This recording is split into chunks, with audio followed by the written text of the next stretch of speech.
Family, what's going on, everybody? Welcome again to another episode of the Student Success Series of Caps and Gowns TV. I'm your host, Jordan Green-Ellis, the inspirational speaker, the author, and the educational consultant, here to get you pumped up, to get you ready, and to get you equipped for the next level that you're going to. Didn't you know that you're on your way to another graduation? That's why I wear the cap and gown. So listen, if you didn't watch last week's episode, I need you to stop what you're doing.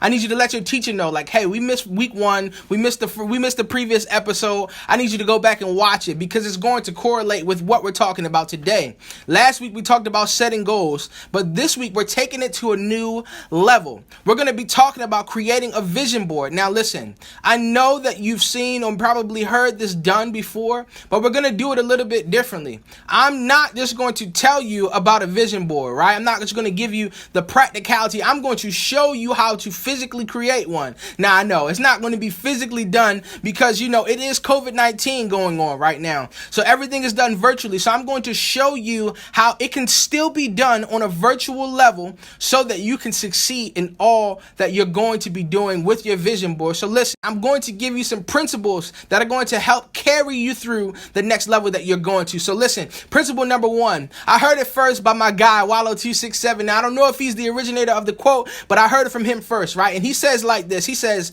if I can see it, then I can be it. And what that simply means is that if I can see a thing, that's going to create the imagery in my head. It's going to allow me to imagine. It's going to let me know that this thing is possible. So creating the vision board is going to create the imagery for the level that you want to get to.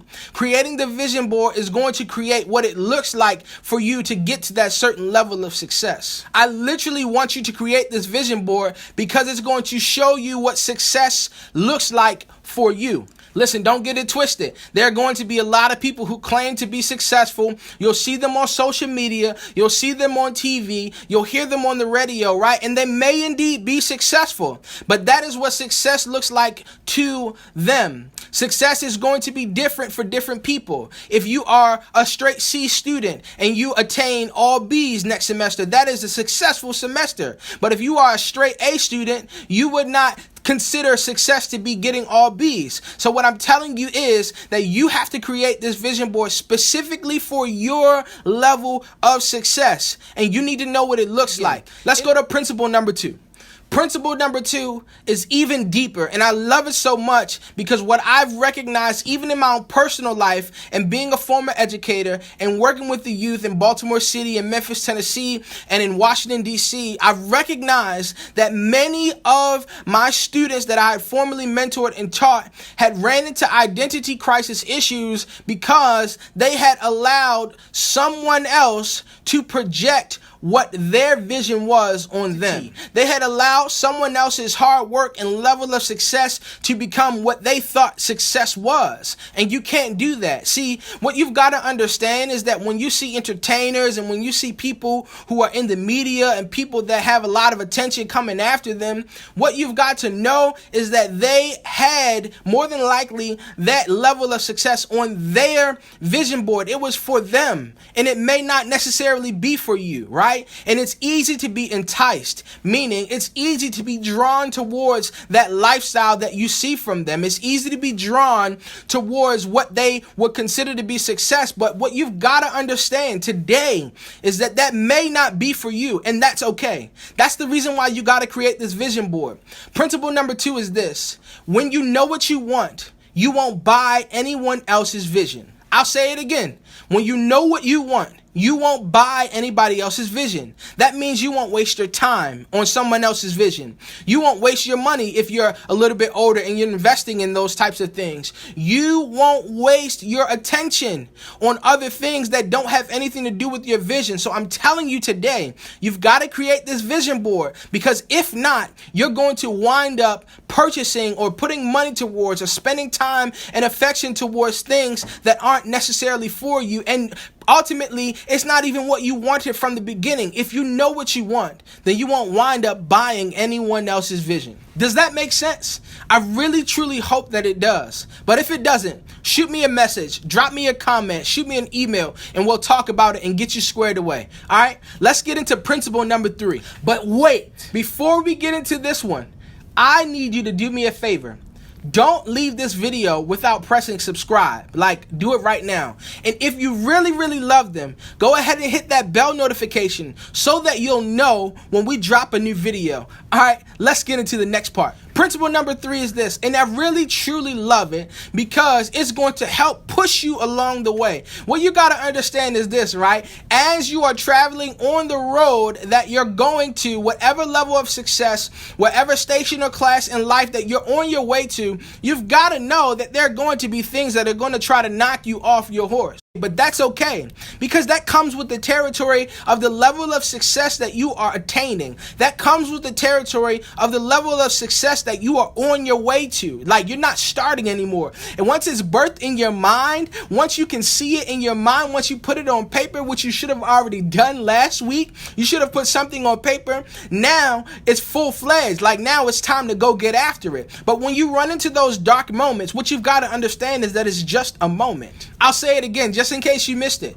What you've got to understand is that those dark moments are simply moments. And the word moment would imply that there's a time period in which that moment began, but there's also a time period in which that moment will end, and it will soon become a memory. So creating this vision board, yes, you'll have those dark moments and they will soon become memories, but having the vision board will allow you to remember the things that you've accomplished. Once you begin to accomplish some of those goals that you have set on your vision board, it's going to be a memory for you. And when you run into another dark moment, you'll be able to look at your vision board and remember that you're not a loser. See, because what you've got to understand is that those moments are going to try and create a new identity in you. Just because you failed doesn't mean that you're a failure. Listen, I need you to understand what I'm saying to you. Just because you've failed does not mean that you're a failure. That is not the identity that you're going to take on. Having the vision board in front of you is going to remind you of your true identity, not of the mere moment of weakness that you just endured, right? So I need you to have that vision board handy. I need you to have that vision board right in front of you so that you can stay focused. And when you run into those dark moments, you will have something to remind you of your true identity. And that is, you're a winner, because you've already won that thing. You've already accomplished that goal, right? So that would mean that you're a winner. That's the identity that I need you to embody, because you are a winner. That's truly who you are. You're not a loser. You weren't built to lose, because if you did, you wouldn't be here. Do you hear what I'm telling you? You still have a specific purpose, and you can accomplish that thing no matter how high and lofty it is. Doesn't matter if no one from your neighborhood has done it. It doesn't matter what somebody may have told you can or can't do. If you can see it in your mind, you can be it. If you can dream it, you can be it, but you've got to pull it out. You've got to work towards that thing. Do you hear what I'm telling you?